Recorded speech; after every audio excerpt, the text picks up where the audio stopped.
14 اگست مینار پاکستان کے پاس جو واقعہ ہوا، ایک ٹک ٹاکر اپنے 4 مرد ساتھیوں کے ساتھ وہاں شوٹنگ کرانے آئی تھی۔ اسے 300 سے 400 مردوں نے ہراسمنٹ کا نشانہ بنایا۔ اس واقعے پر اکثر سپیکرز اور رائٹرز کو خوب بولنے اور لکھنے کا موقع ملا کہ جی پاکستان خواتین کے لیے محفوظ ملک نہیں ہے، یہ مرد نہیں مردے ہیں۔ آزادی کے دن مینار پاکستان کے پاس جو کچھ ہوا، کیا پاکستان اس لیے حاصل کیا تھا کہ اپنی عورتوں کو خود ہراس کر سکو؟ اس طرح کے بیانیے جس نے بھی دیے، عوام سے بڑی داد وصول کی، مگر الحمدللہ اس وقت بھی میں نے یہ کہا تھا کہ یہ اسلام اور پاکستان کے خلاف لبرلزم اور فیمنزم والوں کا پروپیگنڈا ہے۔ پاکستان خواتین کے لیے 100% محفوظ ملک ہے، مگر خواتین کے لیے مردوں پر تو بہت بھاری ذمہ داریاں ہیں، وہ تو قوام ہیں، مینٹینرز۔ خواتین کی تمام تر ذمہ داریاں ان کے کندھوں پر ہیں، جبکہ ساری مراعات خواتین ہی کے لیے ہیں۔ محفوظ ہونے کے لیے خواتین بنو تو صحیح، پھر ہی محفوظ ہوں گی۔ تم تو مرد ہی بننے پر مصر ہو، پھر کہتی ہو کہ پاکستان خواتین کے لیے محفوظ نہیں۔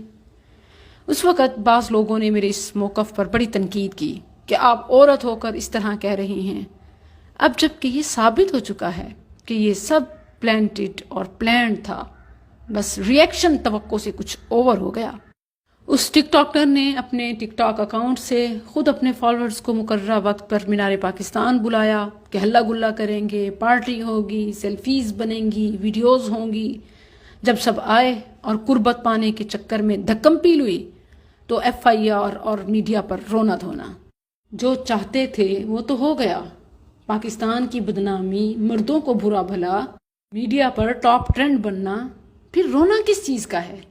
پاکستان کو برا بھلا کیوں کہتے ہو کہ یہاں مرد نہیں، یہاں خواتین محفوظ نہیں؟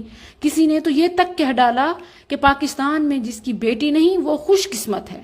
بڑی ہی سنت مخالف سوچ ہے۔ اصل میں تو جس کی بیٹی ہے وہی خوش قسمت ہے۔ بیٹے والوں پر تو بڑی بھاری ذمہ داری ہے۔ ہاں یہ ضرور ہے کہ بیٹی والوں کی طرح بیٹے والے بھی اپنی ذمہ داریاں پوری نبھا نہیں رہے۔ یاد رہے کہ پاکستان خواتین کے لیے دنیا کا محفوظ ترین ملک ہے، مگر خواتین بننا ضروری ہے۔ مرد کی برابری کی دعوے دار فیمنسٹ اس سے محروم ہی رہیں گی۔